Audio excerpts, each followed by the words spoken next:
My name is Vivian Carter. For the last 15 years, I believed my life was a quiet, well-tended garden. I found beauty in its predictability. The scent of Earl Grey tea in the mornings, the satisfying weight of a good book in my hands, the steady, comforting presence of my husband, Thomas. He was an investment banker, a man who moved through the world with a calm, understated confidence that made others feel secure. He never raised his voice. He was never late. Our life in our old Charleston home, with its creeping jasmine and floors that sighed with age, was a portrait of tranquil partnership. We didn't have children. Our life together, we decided, was enough. It was a complete, finished thing. Or so I thought. The teacups were still warm on the mahogany coffee table. The almond cookies I had baked the night before, his favorite, sat untouched on the porcelain plate. It was just after 7 in the evening, the exact time Thomas usually walked through the door, his briefcase in hand, a tired smile on his face. But he wouldn't be walking through the door tonight, or any night. I found myself staring at the carved oak door, half expecting to hear the familiar sound of his key turning in the lock.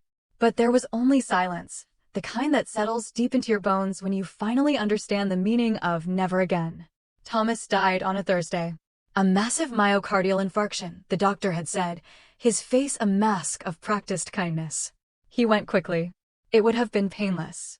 I remember nodding as if the mechanics of it mattered, as if knowing the speed of his departure could somehow lessen the gaping void it had left behind. The funeral was a watercolor blur of black coats, sympathetic murmurs, and the faces of people I vaguely recognized from his office Christmas parties. They all told me how wonderful he was, how respected. I clung to my best friend, Claire, whose hand on my arm was the only solid thing in a world that had turned to mist. It wasn't until my younger sister, Rachel, arrived that a sharp, dissonant note pierced the fog of my grief. Her hug felt a little too tight, her perfume a little too sweet. "I'm so sorry, Viv," she'd whispered, her voice smooth as silk. Thomas was like a brother to me. I wanted to believe her. But the look in her eyes as she surveyed my living room, my home, wasn't one of sorrow. It was one of assessment. Later that evening, after most of the guests had gone, she poured herself a generous glass of Thomas's best single malt scotch. "Hey," she said, her tone carefully casual. "I know this is probably the worst time, but Thomas and I had a little business arrangement. Alone. I was just hoping we could get it settled now that you'll be taken care of." I stared at her, the glass in her hand, the expensive watch on her wrist I'd never seen before. "What loan?" I asked. She gave a little laugh, as if I were being silly. "Oh, you know Thomas. So private. I guess he never told you." Something inside me, something cold and sharp, twisted. That night, sleep was a distant country I couldn't reach. I wandered through our silent house, my hand trailing over the furniture as if the wood and fabric could speak, could tell me the secrets they had kept. The spines of his books, the cool marble of the fireplace mantel, the framed wedding photograph on the wall that suddenly looked like a picture of two hopeful strangers. That's when my eyes landed on the small silver bowl on the hall table where Thomas emptied his pockets every night. His keys were still there. I picked them up, the metal cool against my palm. And there it was. The one I'd never been allowed to use. A strange, old-fashioned skeleton key, unlike the modern keys for the house and his car. The key to the off-site garage. I had asked about it once, years ago, when I'd come across its rental agreement in a stack of mail. "It's nothing interesting, darling," he'd said with that easy, disarming smile. "Just old tools and car parts from my father. It's a greasy, dusty mess. You'd hate it." I hadn't pressed him. I never did. That was the unspoken contract of our marriage. We existed in a space of comfortable, quiet trust, with certain doors left politely unopened. But now he was gone. And I had nothing left to lose by turning the key. The next morning, I drove to the address on the old rental agreement. It was in the old industrial district near the port, a forgotten part of the city where brick warehouses stood with rusted roofs and weeds grew in defiant clumps through the cracked asphalt. It didn't seem like the kind of place a man like Thomas would keep anything of value. Yet he had come here every Thursday afternoon, like a weekly pilgrimage. I'd always assumed it was a men's poker game he was too embarrassed to admit to. The roll-up metal door was heavy and groaned in protest as the old key turned in the lock. For a moment, I stood in the sliver of daylight, my heart pounding, afraid of what I might find. The air that rushed out smelled not of grease and oil, but of dust, old paper, and something else, something faintly floral, like a perfume long since faded. I fumbled for the light switch just inside the door. When the fluorescent lights flickered on with a hum, I froze. My mind simply could not process what I was seeing. It wasn't a garage. There were no tools, no boxes, no car parts. It was an apartment. A secret, fully furnished studio apartment, and a shrine to a life I never knew he had. I took a slow, hesitant step inside. The room was meticulously organized. On one wall, a massive corkboard was covered in photographs pinned in neat, chronological rows. In every single one, there was Thomas. But it wasn't my Thomas, the man in the tailored suits and polished shoes. This man wore faded jeans and soft, worn t-shirts. His hair was messy, his smile unguarded. And in almost every photo, he was standing next to a woman. The same woman. She was beautiful, with long, dark hair and intelligent, laughing eyes. She was at least a decade younger than me. They were at the beach, their arms around each other. In a snowy mountain lodge, sharing a mug of hot chocolate. At a candlelit table in what looked like Paris. My hand flew to my mouth. I pulled one of the photos from the board. On the back, in Thomas's elegant, familiar script, was a date, August 2024. Just a few months ago. The day he was supposedly at a client conference in Atlanta.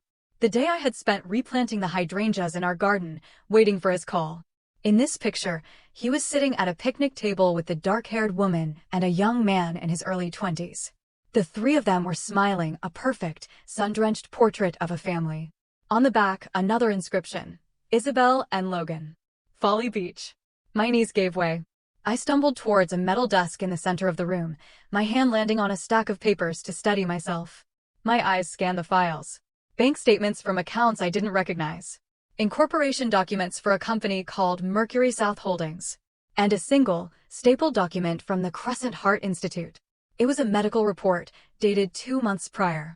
Thomas's full name was at the top, followed by a diagnosis I had to read 3 times to comprehend.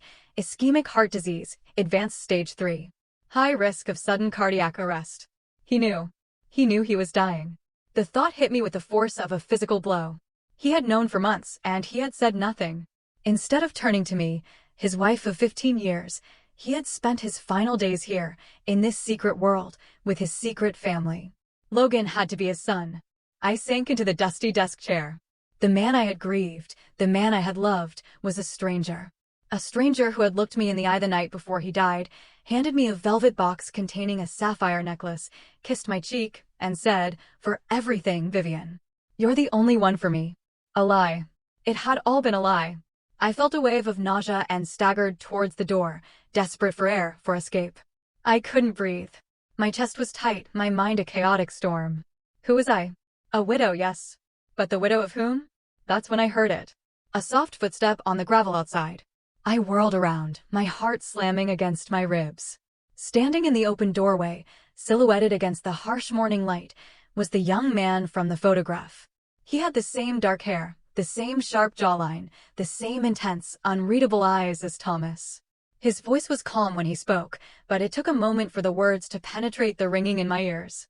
"Vivian Carter?" he asked. I couldn't speak. "I had a feeling you might come here," he said, taking a slow step into the room. "My name is Logan. Thomas Carter was my father." And just like that, the floor I thought I was standing on crumbled into dust. I don't remember what I said, or if I said anything at all. I think I just stood there, clutching the back of the desk chair, trying to anchor myself in a world that had suddenly come unmoored. Logan moved further into the room, his presence cautious, but not threatening. He knew this was a detonation. You're really his son?" The words were a ragged whisper. "Yes," he said, his gaze unwavering. "I'm sorry you had to find out this way. I never wanted that." "How long have you known about me?" I asked, the question tasting like ash. "My whole life," he replied, and there was a weariness in his voice that made him seem older than his years. He didn't tell me much. Just that he had another life. That he was married. That you didn't know about us. My mother, Isabel, she accepted it. She never wanted to cause trouble." He looked away for a moment, towards the wall of photographs. "She passed away last year. So Isabel was gone too. Another ghost in this complicated tragedy." I sat back down heavily in the chair. "Why are you here now?" Logan reached into a worn leather satchel slung over his shoulder and pulled out a folded piece of paper. It was yellowed at the creases, the ink slightly faded. "He gave me this about 2 weeks before he died," he said, holding it out to me. It's a draft of a will. Unofficial. He told me his formal will would go to you, the one everyone knew about. This was for emergencies. My hand trembled as I took the document. It was Thomas's handwriting, so painfully familiar. It wasn't a formal legal document, just a list of assets and instructions. There was Logan's name, a significant sum of money tied to a company I'd never heard of, Mercury South Holdings, and one other line that made my breath catch. Access to all secondary files located in the downtown office vault. Code embedded in personal item recently gifted to V. A personal item. The sapphire necklace. It wasn't just a final gift. It was a key. I instinctively touched my neck where the cool weight of it should have been. I had taken it off after the funeral, unable to bear the reminder.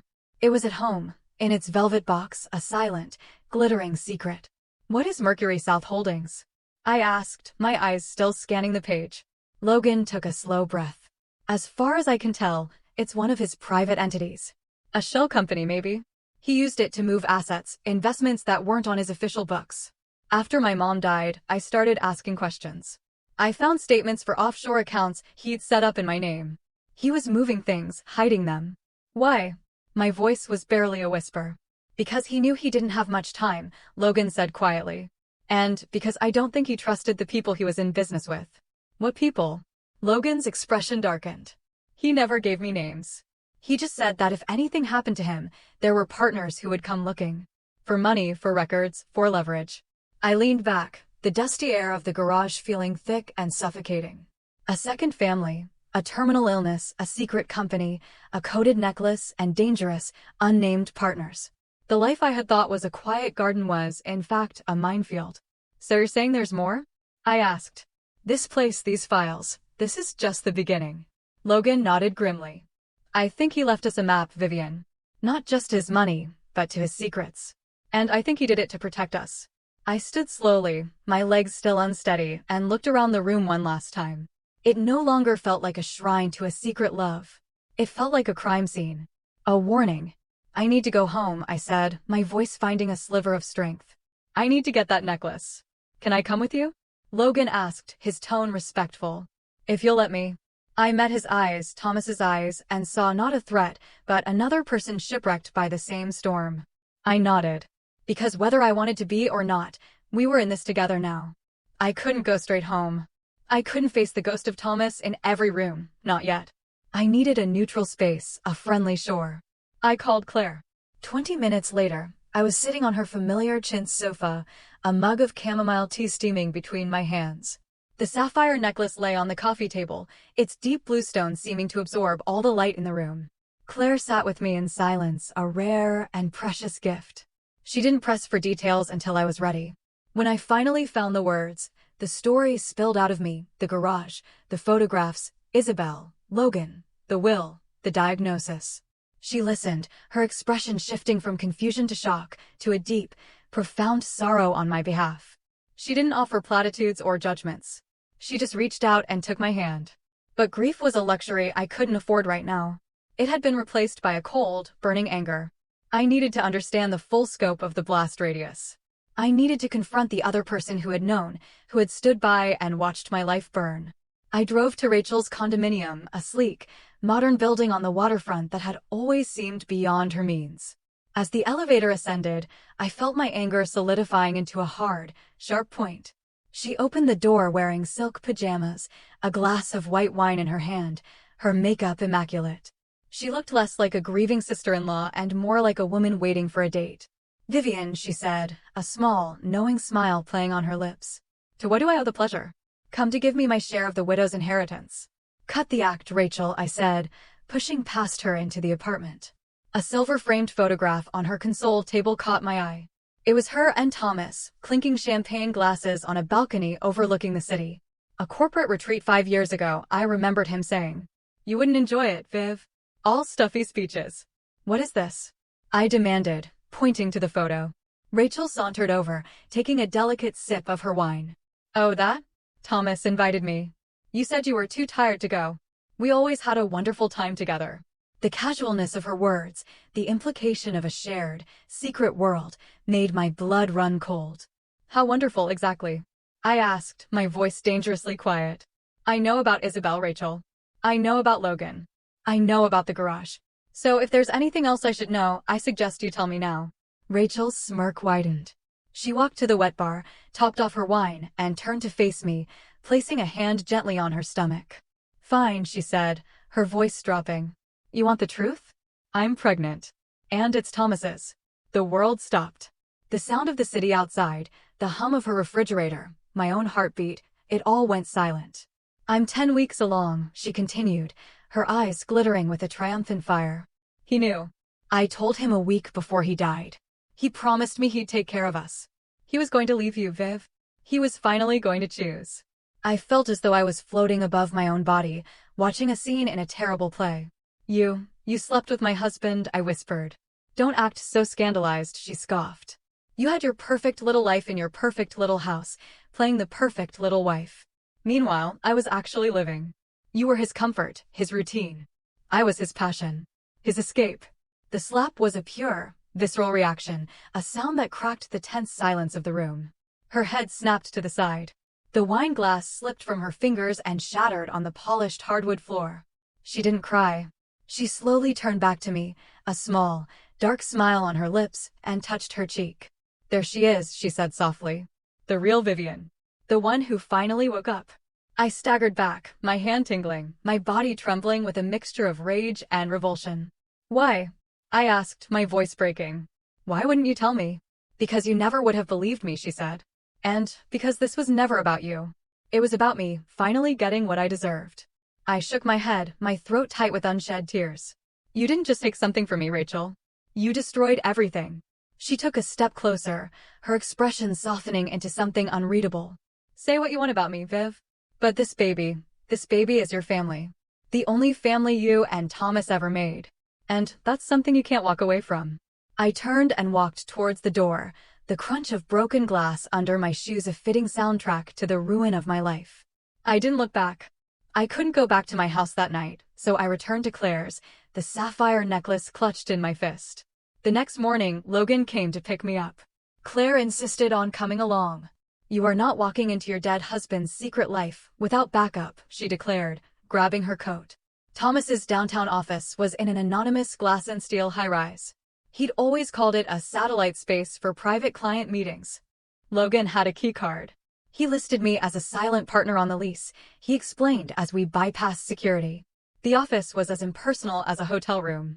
Gray walls, chrome furniture, and no personal touches. Not a single photo of me or anyone. Behind a large, abstract painting, Logan revealed a wall safe. My fingers trembled as I took out the necklace. I found the tiny, almost invisible clasp on the back of the sapphire pendant and twisted. A small panel popped open, revealing a thin metal plate engraved with a sequence of numbers. Logan carefully entered the code. With a soft whir, the heavy door swung open. Inside were stacks of documents, a black flash drive, a small antique wooden box, and a single silver key to a safe deposit box. Logan began sorting through the papers. These are international wire transfers, shell company registrations. He was laundering money, Vivian. I ignored the documents and reached for the wooden box. I lifted the lid. Inside, on a bed of faded velvet, lay a simple gold band with a single, perfect diamond. My breath caught. It wasn't a ring I had ever seen. I picked it up.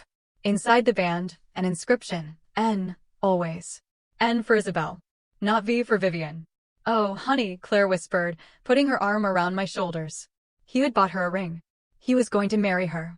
Or perhaps, in his mind, they already were. He had loved me, I suppose, in his own way. But he had been in love with her. I was the safe harbor. She was the destination. Logan handed me a folded letter. My name was on the front. I opened it. Vivian, it began, if you're reading this, I am gone. I'm sorry. There are no words to undo the lies, but I need you to know that in my own selfish, cowardly way, I did love you. I built 2 lives because I was too weak to give either of them up. I've left you a mess, I know. But I've also left you the tools to clean it up, or to burn it all down. The choice is yours. Use them to be safe. Forgive me if you can. Thomas.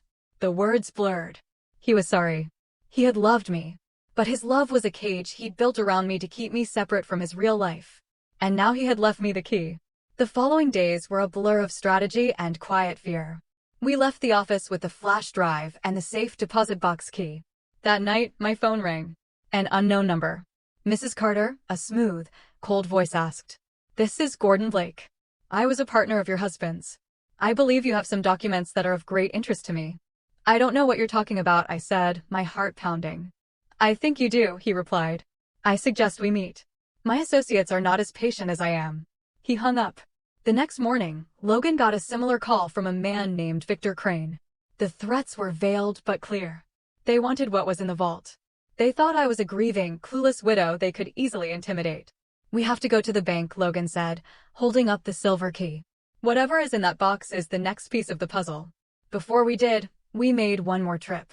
Logan had found an old address in his mother's belongings for an Edward Holloway, Thomas's estranged college friend, living in Savannah.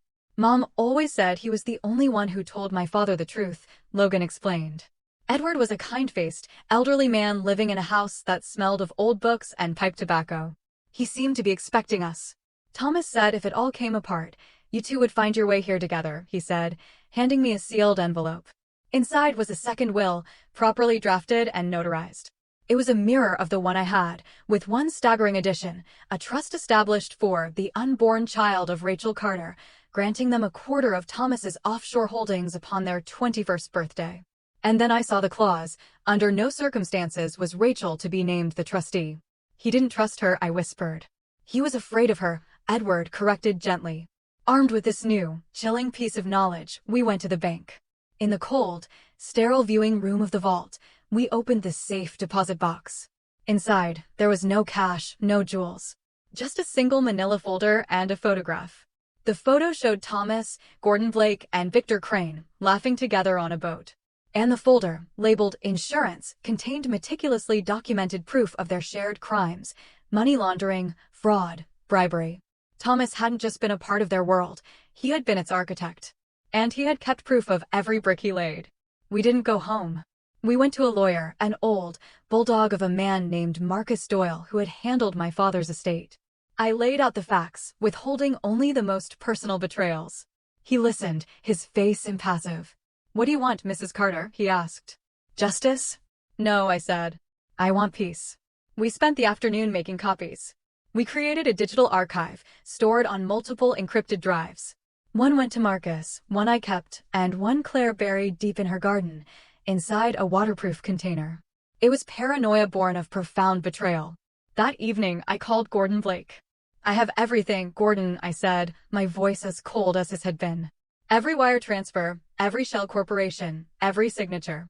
If you or any of your associates ever contact me or my family again, this all goes to the SEC, the IRS, and every major news outlet in the country. I have nothing left to lose. Do you? The silence on the other end of the line was my answer. I made a similar call to Victor Crane. The threat stopped. It took me 2 more days to work up the courage to look at the flash drive. Logan and Claire sat with me as I plugged it into my laptop. A single video file. It was Thomas, looking haggard and thin, speaking directly to the camera. Vivian, he began, his voice raspy. If you're watching this, I've run out of time. I need to tell you about Rachel. It wasn't just an affair. She was blackmailing me. She knew about my business dealings. She threatened to expose me if I didn't leave you and provide for her. He took a shaky breath. And I think she had something to do with Isabel's death. He explained. Isabel had just decided to leave him, to move to Europe with Logan. She'd had her car serviced the day before she died in a single-vehicle crash caused by brake failure. I can't prove it, Thomas choked out. But the timing. Rachel knew her biggest obstacle was about to be gone for good. He looked directly into the lens, his eyes full of a terrible, belated clarity. I was a coward, Vivian. But you're not. Don't let her win. The video ended. The room was silent. The woman I had called sister was a monster. The man I had called husband was her victim and her accomplice. I invited Rachel to brunch at Claire's house a week later. She arrived glowing, triumphant, cradling her small baby bump. We sat on the sunny porch. I'm so glad we're talking, she said sweetly. I am too, I replied, my voice calm. I just have one question for you, Rachel. When you found out Isabel was leaving for Lisbon, was that before or after you tampered with the brake lines on her car? The color drained from her face. The mask of sweet sisterhood fell away, revealing the cold, hard fury beneath. You can't prove a thing. I don't have to, I said, standing up. I placed a copy of Thomas's second will on the table between us. This is the only thing you'll ever get from him. A trust for your child that you can never touch. As for the rest, I'm leaving. I'm giving you exactly what you wanted. You can have the ghost of him. You can have his dirty money. You can live in the world you created. I turned and walked away, leaving her standing there with the ruins of her victory. I didn't press charges. I didn't go to the police. My revenge would not be a courtroom battle. It would be my own freedom. It would be leaving her to drown in the life she had so desperately, destructively craved. That afternoon, I went back to my house one last time. I walked through the quiet rooms and packed a single suitcase. I left the sapphire necklace on the mantelpiece. It was beautiful, but it was part of a story that was no longer mine. I boarded a flight to Colorado the next day. I found a small cottage in the mountains, where the air is thin and clean. Some days, I hike until my legs ache, the physical pain a welcome distraction. Other days, I just sit on my porch and watch the seasons change, feeling the slow, quiet work of healing. I am Vivian Carter. I am a widow. I am a survivor. I am a woman who walked through the ashes of her life and learned, finally, how to stand on her own.